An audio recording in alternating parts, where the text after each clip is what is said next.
Hey, let's have a look at what's making news in print and online this morning. And we're joined by author and ABC Radio Melbourne presenter, Lisa Leong. Good morning to you. Good morning, Lisa. Happy Friday to you. Happy Friday. Hey, we were having a chat earlier with Steph Ferrier about this move to try and improve things for teachers. It's on the front of the Australian today, not just for teachers, for the students, for everyone, basically. What are you reading into it? What's your takeaway? So, interestingly, teachers are feeling like they're coming out of their degrees, out of their courses, and they're not quite classroom ready. So what I'm thinking about is, what does it take to make you feel skilled in all things? There's a movement called the T-shaped worker, and the T is that the vertical is the deep technical skills that you use in your work, but it's the horizontal that we really want to focus on, and that's the other skills that you need. So for teachers, it could be behaviour in the classroom. For general workers, it might be empathy, it could be communication skills. So it's developing that sense of the whole self, and the T-shaped worker is a really nice way to frame it, I think. Or horizontal for breakfast TV presenters, like sleeping, right? So sleeping, do you sleep well? But also the T, going back to teachers, it could and should include a bit of emotional intelligence, I guess, in learning to read a classroom, know how to relate to kids, see which kids need help, which kids perhaps don't need as much help in the course of a school day, school week, or school year.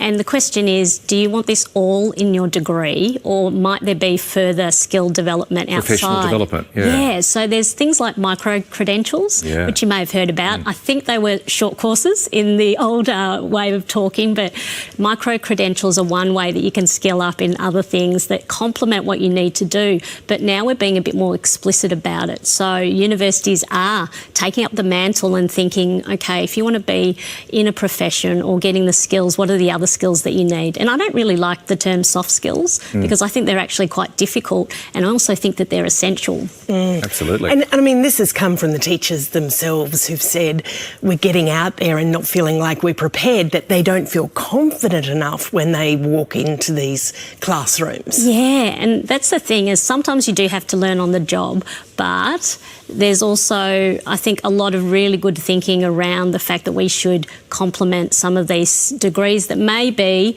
too theoretical now, and what are the other things that we need to do. So I think this is a really good step, a healthy step. Let's go to the Advertiser. It has coverage, as we do this morning, on the Ashes, the first day of the third test. Australian heads held very high in the face of some provocation, some really bad provocation from the crowds in Leeds. Yeah, and for me, so I'm an absolute Test cricket tragic, and what I've been really interested about from the balcony is this feeling that there's been a slide away from Test cricket towards T20. And what I love about what has been happening in the Ashes is this thing called Bazball for a start. So exciting cricket, which means that you might declare early so that you could either go for a win or a loss.